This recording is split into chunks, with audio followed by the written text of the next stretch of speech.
तो जैसे ही श्री राम मां गंगा के तट पर आए तो वहां एक नौका वाला केवट खड़ा है। नाव चलाने वाले को केवट बोलते हैं। तो केवट खड़ा है। देखिए, आज घाट पर कोई और नाव नहीं है, सिर्फ एक ही नाव है।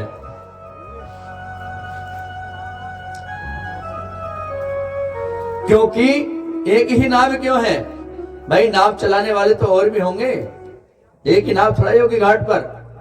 अब आप कहीं जाएं कि तीर्थ पर तो देखते हैं कितनी नैया खड़ी होती मिलती हैं। तो वहां पर एक ही नाव क्यों है? यहां पर केवट ने निषाद राज से एक वरदान मांगा। रात्रि में केवट ने निषाद राज के साथ रह करके जब भगवान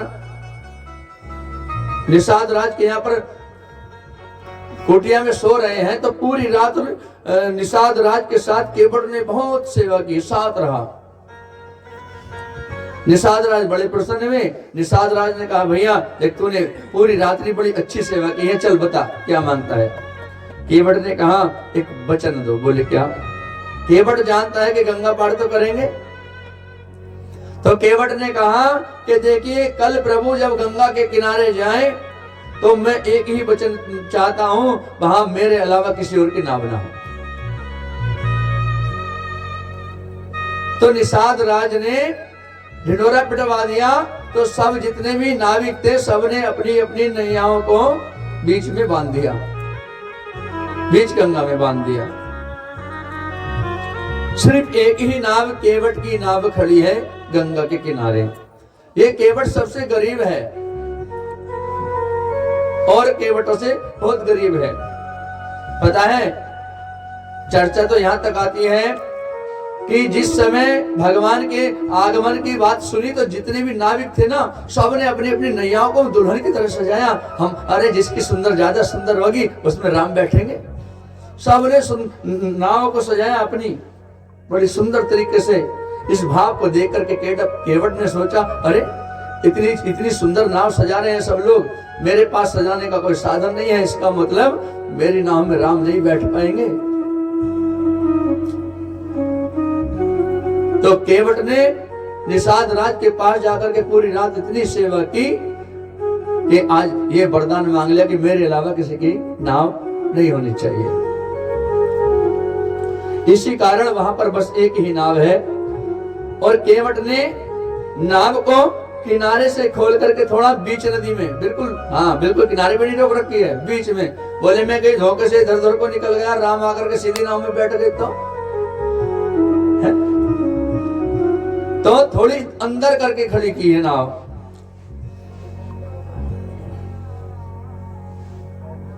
आज देखिए, भगवान आए गंगा के किनारे। भगवान ने एक ही बार कहा, केवट जी नाव लाइए और जरा हमें गंगा पार जाना है, हमें गंगा पार करा दीजिए। इतना जब सुना, केवट बोला नहीं, नाव नहीं आ सकती, नाव नहीं लाऊंगा, मना कर दिया। देखो, जिनके दर्शन के लिए ऋषि मुनि कई कई हजार वर्ष तपस्या करते हैं, उनके चरणों की धूल पाने के लिए, आज एक केवट कहता है मैं तुम्हें अपनी नाव में नहीं बैठाऊंगा। मरम तोरी जा नीला है रघुरैया।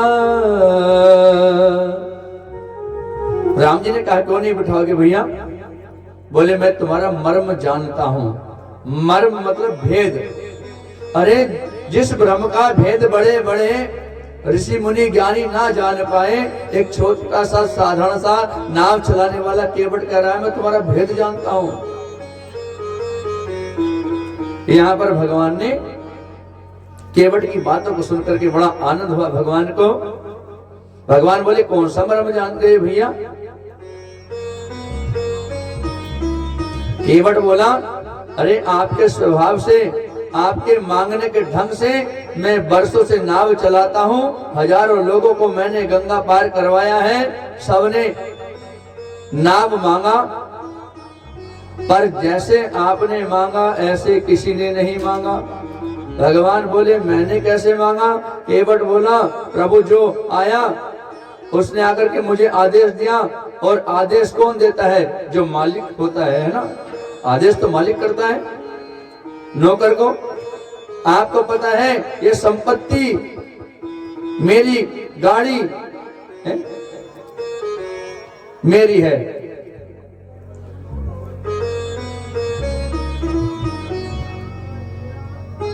तो मालिक ड्राइवर से कहेगा भाई चल भैया गाड़ी निकाल के ला, चल मुझे वहां जाना है, आदेश तो करेगा ड्राइवर को मालिक।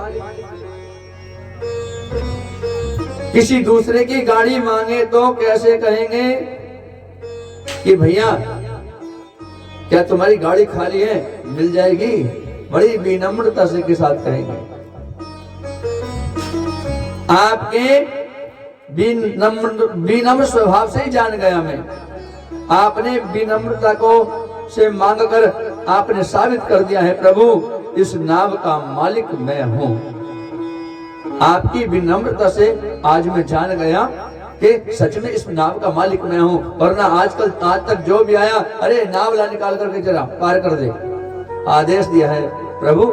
लेकिन आज मैंने पहली बार देखा है आपने कहा है विनम्रता के साथ, विनम्रता भाव से दिखाया है, तो मैं समझ गया कि सच में इस नाव का मालिक मैं हूं।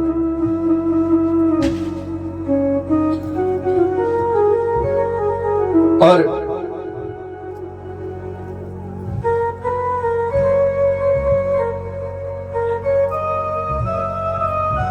कहते हैं भगवान ने कहा भैया केवट? बोले हाँ।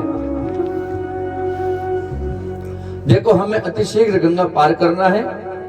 केवट ने कहा कि प्रभु देखिए मैं आपको अपनी नाव में नहीं बिठा सकता।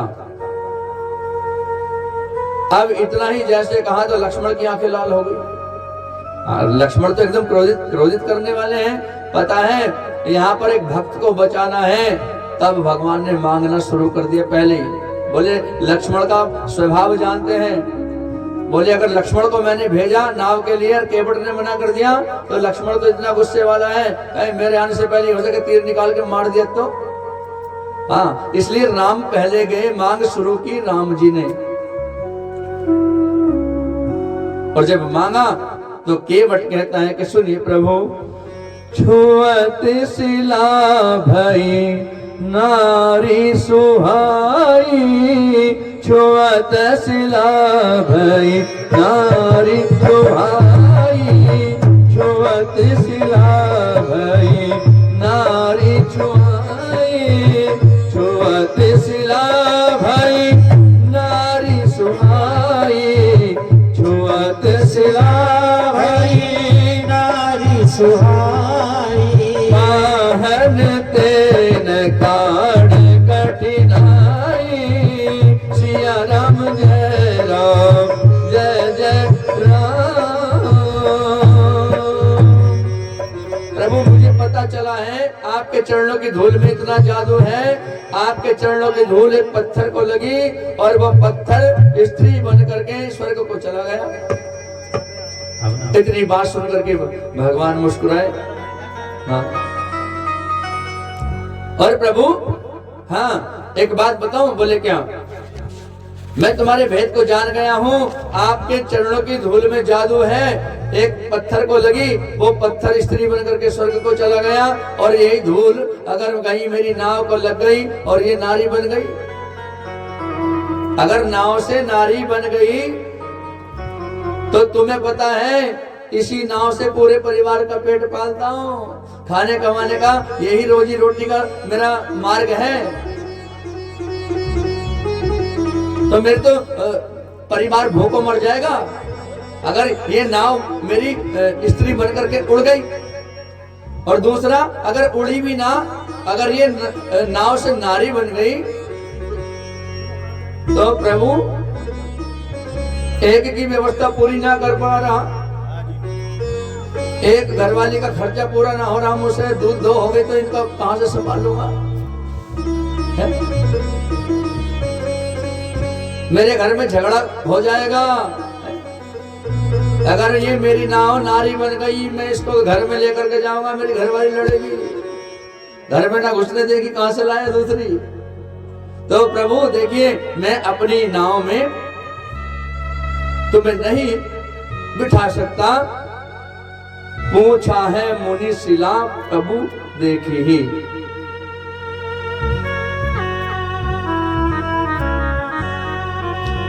देखिए एक कथा ये भी आती है, एक रामायण है चंपू रामायण।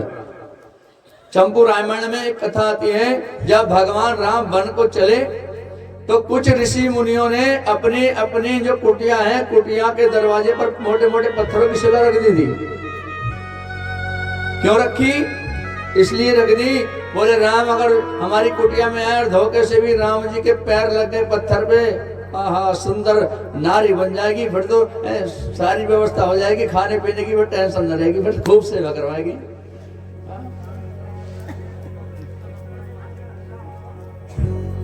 लेकिन जब भगवान को रोते हुए देखा, भगवान को रोते हुए कब देखा? जानकी मैया का हरण हो गया। हरण होने के बाद भगवान रो रहे हैं तो सबने हटा दी शिला। बोले ना ना ना, नारी के चक्कर में ना पड़ते, रोना पड़ता है। तो केवट यही तो कह रहा है, मेरी नैया तो काठ की है प्रभु, और पता है ये लकड़ी है, पत्थर से कमजोर है, पत्थर से हाँ शक्तिशाली नहीं है, और वैसे भी पानी में पड़ी पड़ी और कमजोर हो गई। इसलिए मैं तुम्हें अपनी नाव में नहीं बिठा सकता। मेरी छोटी सी नाव तेरे जादू भर पाऊं, हो डर लागे मेरे राम, मैं कैसे बिठाऊं तुम नाव में राम। मेरी छोटी सी नाव तेरे जादू भर पाऊं, डर लागे मेरे राम, कोई कैसे बिठाऊं राम। मेरी छोटी सी नाव तेरे जादू भर पाऊं, डर लागे मेरे राम, मैं कैसे बिठाऊं तुम नाव में राम। मेरी छोटी सी नाव।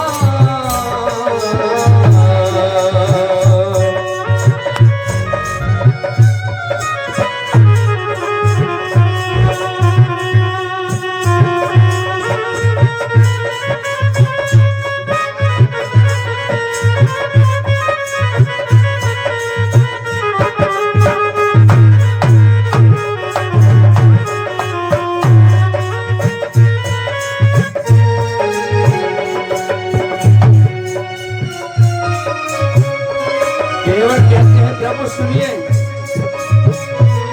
हम आपके भेद को जानते हैं, आपका मर्म हम जानते हैं। क्या? जब पत्थर से बन गई नारी, जब पत्थर से बनी गई नारी, जब पत्थर से बन गई नारी, जब पत्थर से बनी गई नारी, ये तो काठ की नौका हमारी, ये तो काठ की नौका हमारी। केवट कहता बारंबार मेरा हो जाए बेड़ा पार, केवट कहता बारंबार मेरा हो जाए बेड़ा पार। सुनो सुनो जी दातार, अरे मैं कैसे बिठाऊं तुम नाव में राम। मेरी छोटी सी नाव।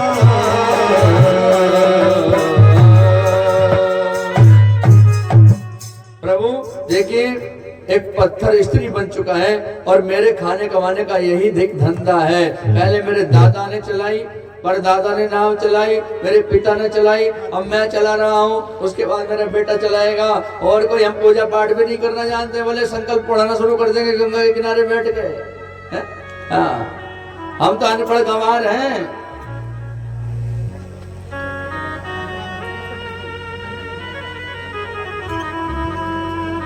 तो इसलिए केवट बार बार कह रहा है कि नहीं, मैं आपको नाव में नहीं बिठाऊंगा। और भगवान कह रहे हैं भैया कोई तो यत्न होगा कि हमें गंगा पार कराने का।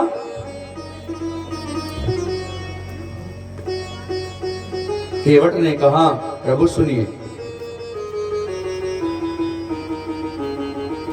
एक काम करो, आप अपने चरण धुलवा लो और अपने चरण धुलवा लो और फिर मैं आपको गंगा पार करा दूंगा, नाव में बिठा लूंगा और आपको गंगा पार करा दूंगा। और देखो प्रभु अगर ऐसा नहीं कर सकते तो देखो मैं बहुत सारी ऐसी भी बात है, मैं जानता हूं सब कुछ तुम्हारे बारे में। मैं ये भी जानता हूं कि तुम तैर कर भी नहीं जा सकते, तैरना तुम पे आता नहीं। अब जब इतना कहा तो जान के मैं भगवान की ओर को देख के कह रही, सही कह रहा है, वो बिल्कुल सही कह रहा ना आता।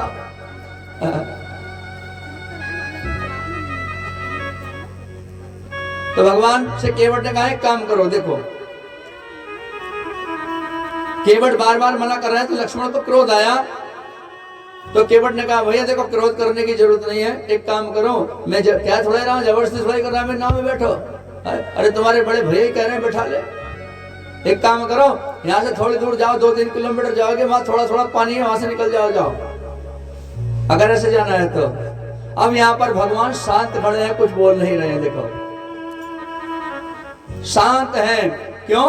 ये केवट कोई साधारण नहीं है, ये केवट जो है ना पूर्व जन्म का एक कछुआ है। भगवान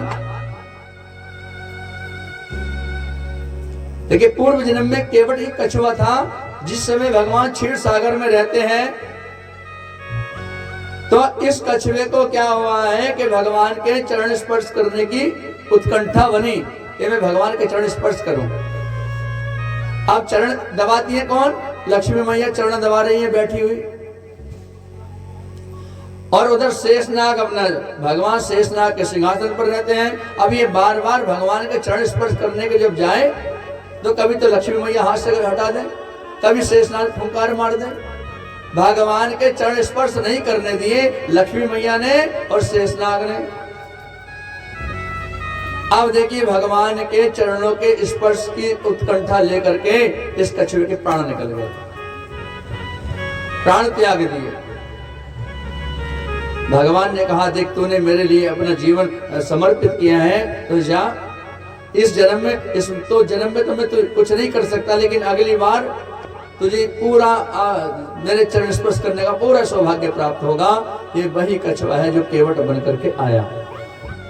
आज देखिए राम कुछ नहीं कह रहे हैं, केवट जो कह रहा है बस केवट कह रहा है। राम तो कह रहे हैं भैया पार कर दे, तो केवट कह रहा है एक काम करो,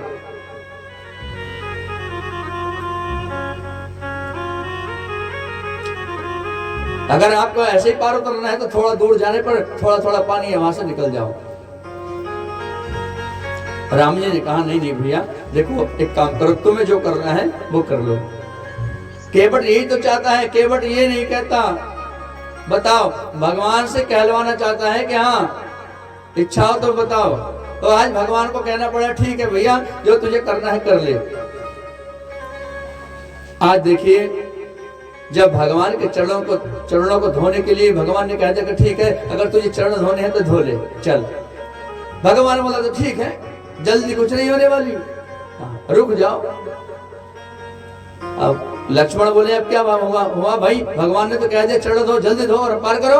अरे रुक जाओ, इतनी जल्दी होने वाला नहीं, हमारी चलेगी आज तुम्हारी नहीं चलेगी। बोले कहाँ जा रहा है? तो बोले प्रभु एक बात बताएं, अनपढ़ हूँ गंवार हूँ, लेकिन इतना जब भी जानता हूँ कि जो सत्कर्म करा जाता है वो पति पत्नी को साथ लेके करा जाता है, अकेले नहीं होता।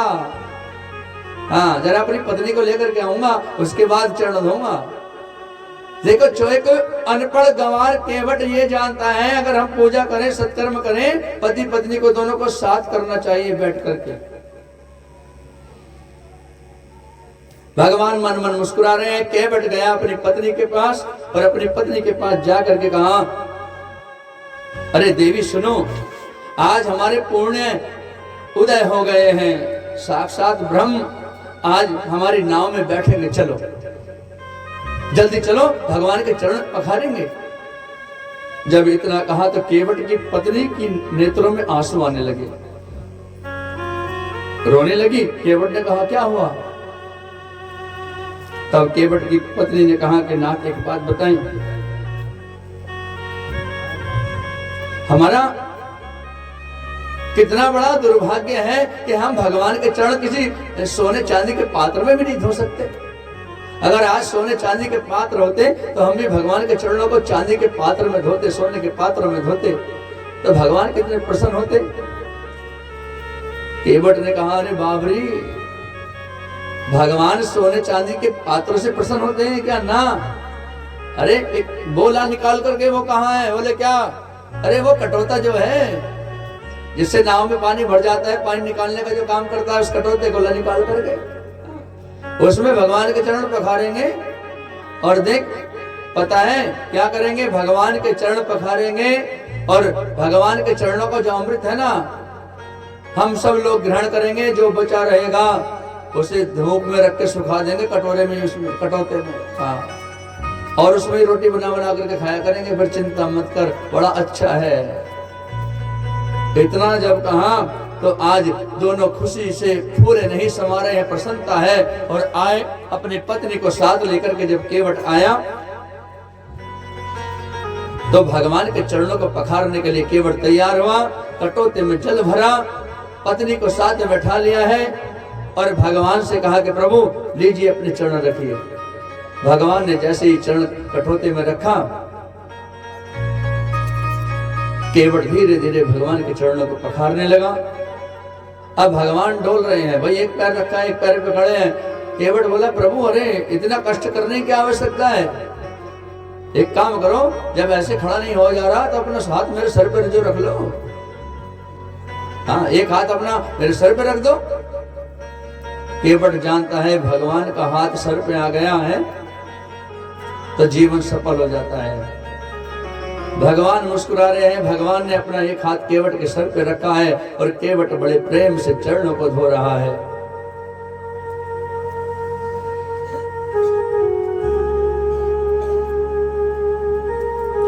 इतना प्रेम,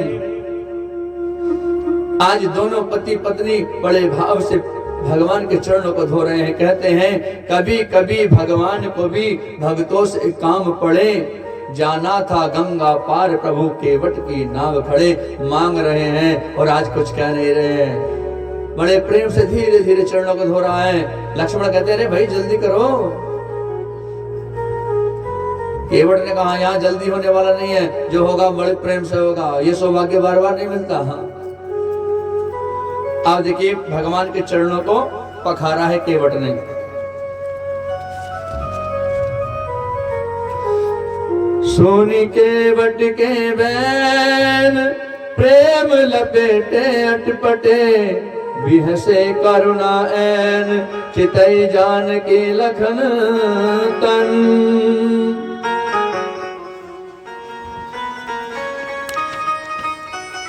आज राम जी लखन और जानकी की ओर देख करके मुस्कुरा रहे हैं। बोले इसके सामने तुम्हारी कोई छलने वाली नहीं यार। लखन कह रहे प्रभु तुम तो कहो कुछ। भगवान बोले हम कुछ नहीं कह सकते। और आज बेगियानो जल पाए पखारो, होत विलंब उतारे पारो। भगवान के चरणों को धोया, चरणामृत इकट्ठा हुआ तो बोला रुक जाओ अभी जल्दी नहीं करना। बोले क्या? जितने अपने परिवार के, जितने भी गांव के सबको आवाज लगा दी। कुटुंब परिवार सब रिश्ते नाते जो भी हैं, जितने सब लोगों को, पूरे गांव को आवाज लगा दी, लाइन लगा लो जल्दी, भगवान के चरणों का अमृत बटेगा। देखिए सत्कर्म, यहाँ पर केवट कहना चाहता है सत्कर्म जब करे ना तो ये न सोचे आत्म कल्याण की भावना, अपने कल्याण के बारे में सोचे। बोले मेरा ही मेरा कल्याण हो जाए, नहीं होगा। तभी तो कहते सारे वे भवन्तु सुखी ना है। अरे सभी सुखी रहें, सभी आनंद से रहें, तभी परमात्मा प्रसन्न होते हैं। सबके बारे में हित सोचने वाला ये है केवट।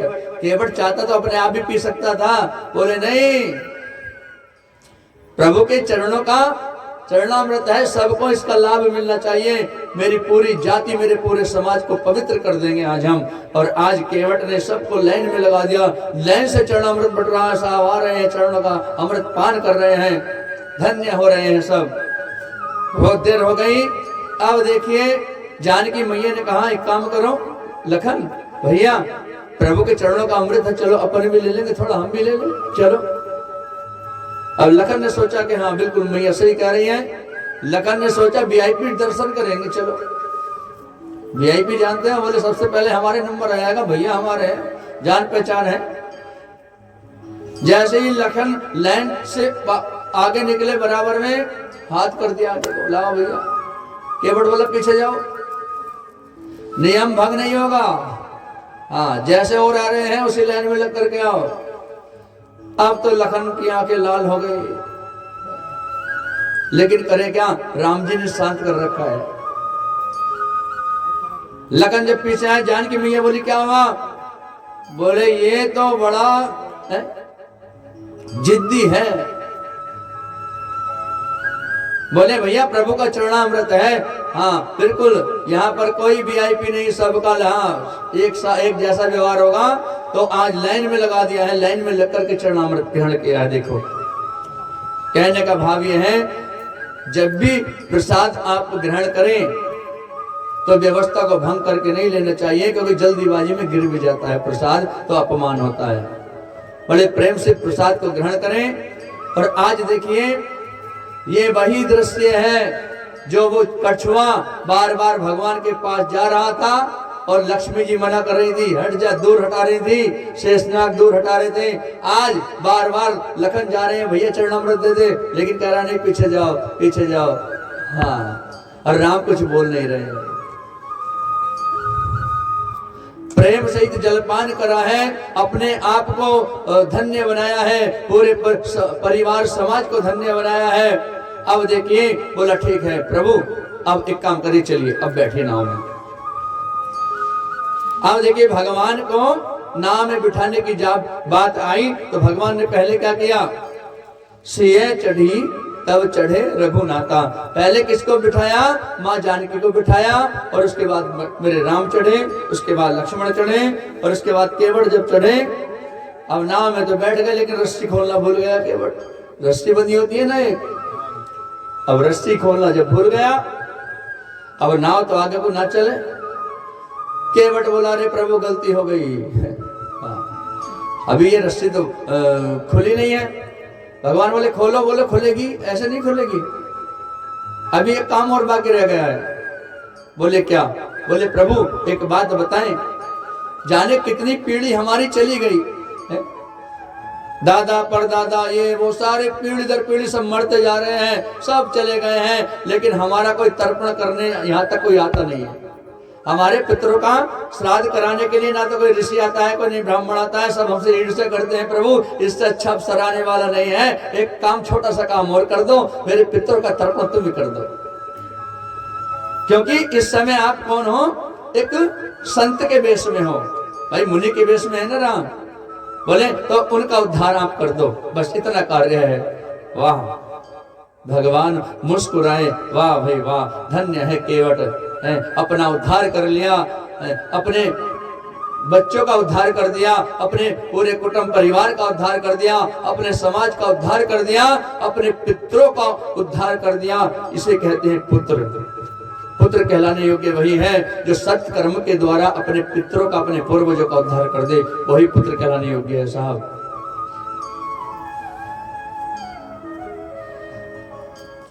आज भगवान ने सबका तर्पण कराया है और आज नाव आगे को चली है। नाव चली गंगा की धारा, जैसे ही गंगा में नाव चली तो लेकिन नाव डोलने लगी है। जब नाव डोल रही है तो राम जी कह रहे हैं भैया डर लग रहा है सवाल जिससे सारा संसार डरता है, भगवान की एक भ्रुक्ति मात्र से प्रलय आ जाए, वो कह रहे हैं डर लग रहा है, केवट संभाल के चलो। केवट ने कहा प्रभु मेरी नाव तो चलती तुम्हारे सहारे है,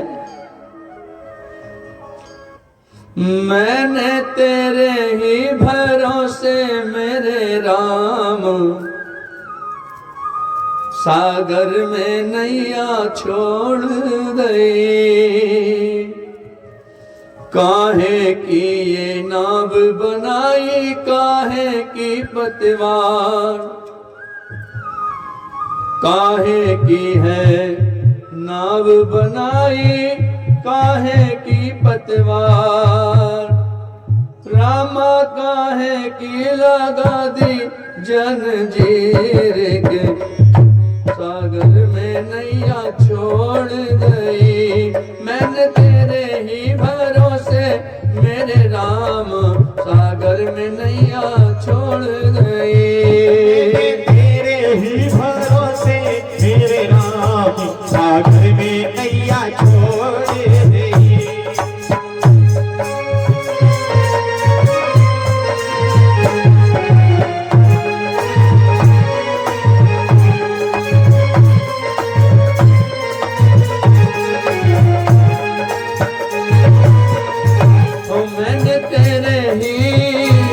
मैंने तेरे ही भरोसे मेरे राम सागर में नैया छोड़ गई।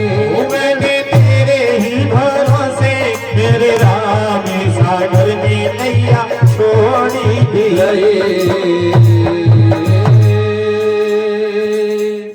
और आज जब नाव डोल रही है तो आज धीरे धीरे धीरे धीरे करके आज नाव गंगा पार हो जाती है और गंगा पार आकर के आप भगवान राम जानकी और लक्ष्मण के सहित पार होकर के गंगा से बाहर आते हैं।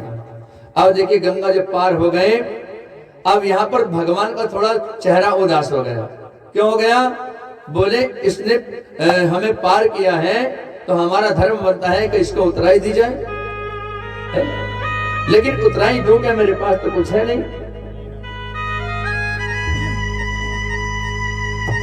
तो भगवान का जब चेहरा उदास हुआ, मुख को देख करके जानकी मैया समझ गई और आज जानकी मैया ने कर मुद्रिका अपने हाथ से मुद्रिका उतारी और प्रभु को दे दी।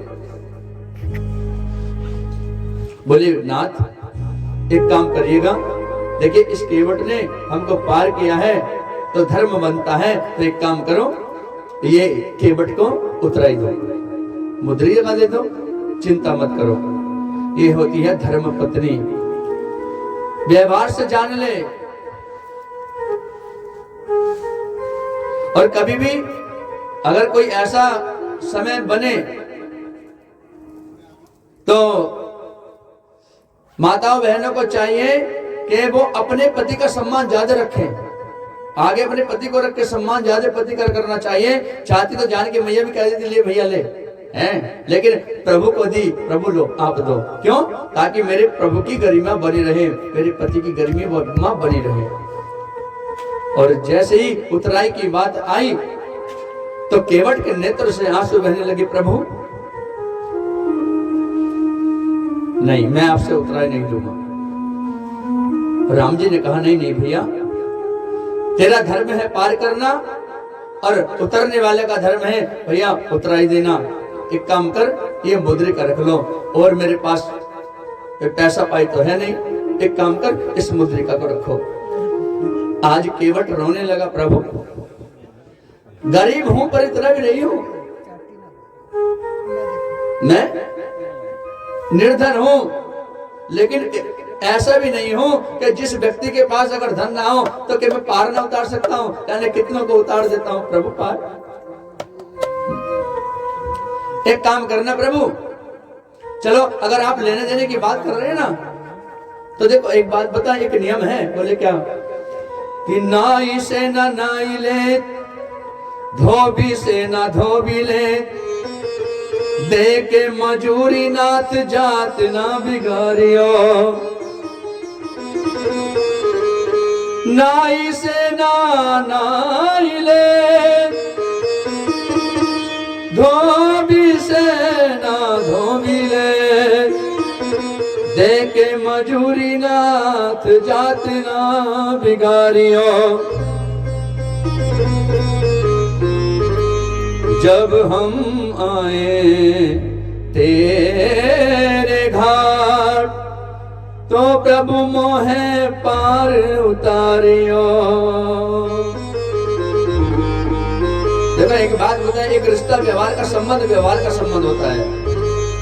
नाय से नाय नहीं लेता, जैसे धोबी से धोबी नहीं लेता, व्यवहार चलता है आपस में। वही बोले हाँ जब आज तूने मेरे काट दिए बाल, कल मैं कटवा लूंगा, लेना देना कैसा हो गया है? तो प्रभु व्यवहार चलता है ना। तो देखो एक काम करते हैं, बोले क्या तुम भी केवटिया मैं भी केवटिया, बात बराबर हो गई, लेना देना कैसा।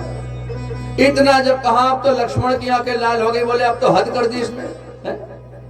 अरे अभी तक तो ठीक था, लेकिन अब तो इसने अपने आप हमें भी केवट बना दिया अपनी जाति का। लक्ष्मण बोले हे सावधान केवट, अब तो हद से ज्यादा बढ़ रहा है। अरे हम क्षत्रिय वंश के, सूर्य वंश के हैं, हम तेरी जाति के कैसे हो गए? तूने हमें केवट कैसे बताया? केवट बोले भैया लक्ष्मण शांत, प्रभु मैं झूठ बोल रहा हूं क्या? बताओ प्रभु मैंने कुछ गलत कहा?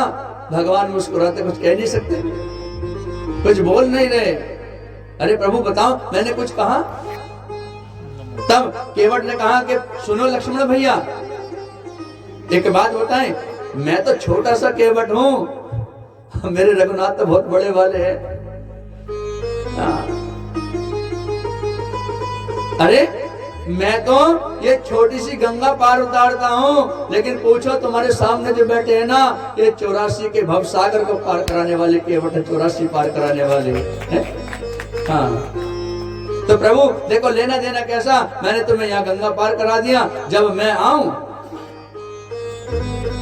तो प्रभु देहांत काले तुम सामने हो,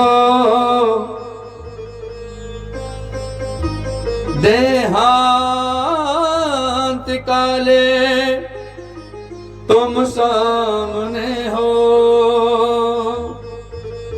मंद मंद मुस्काते मन को लुभाते।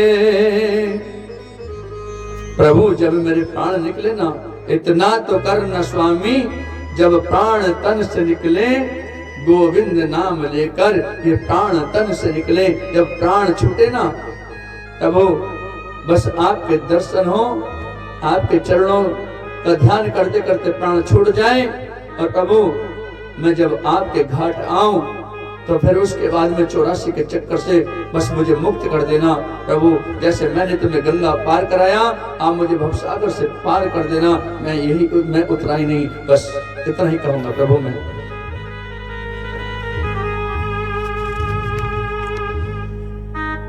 प्रेम लपेटे अटपटे सुनी केवट के प्रेम में सजी हुई वाणी को सुन करके केवट की प्रभु मन मन मुस्कुराने लगे। और आज कहते हैं कि धन्य है वह केवट जिसने परमात्मा को कहलवा दिया कि जा भाई।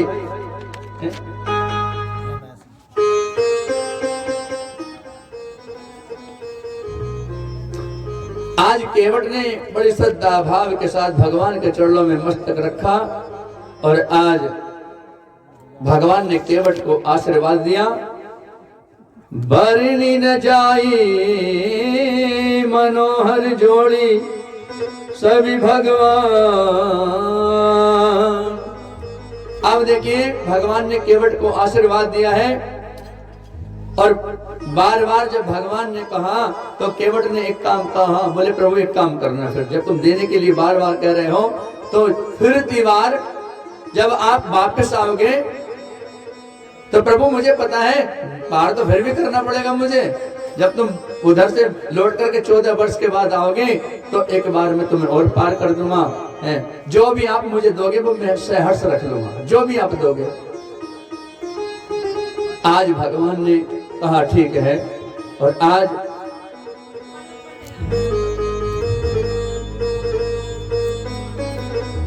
भगवान जब केवट को आशीर्वाद देकर के चले तो केवट की नेत्रों में आंसू बहने लगे। और पता है उसके बाद केवट ने उस नाव में किसी को नहीं बिठाया। भगवान के बैठने के बाद केवट ने उस नाव को मंदिर बना दिया, सिर्फ पूजा की है उस नाव की।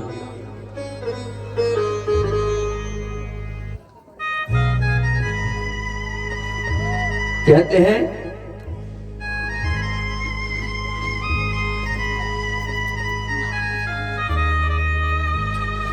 मैं जो तुमसे मांगू तो तुम मुझे ना देना, मैंने मांगा तुमने दिया तो भक्त नहीं भिखारी कहलाऊंगा।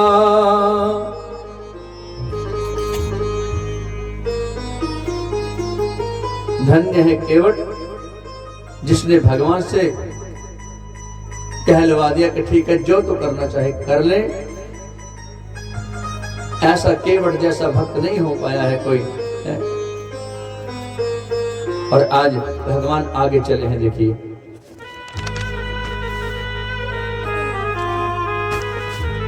भगवान ने गंगा मैया की स्तुति की है, प्रणाम किया है। भगवान आगे चले हैं। वन यात्रा करते करते श्री राम लक्ष्मण जानकी वाल्मीकि जी के आश्रम में आए और मुनि का सुंदर आश्रम देखकर, जहाँ पर पशु पक्षी बैर भाव छोड़ करके रहते हैं, भगवान देख रहे हैं। अगर यहाँ गाय भी उसी जगह जल पी रही है, उसी जगह सिंह भी जल पी रहा है, सब ने बैर भाव छोड़ रखा है। इतना प्रताप है तपस्या का, इतना प्रभाव है। और जैसे ही महर्षि ने सुना, वाल्मीकि जी ने सुना कि राम आए हैं, तब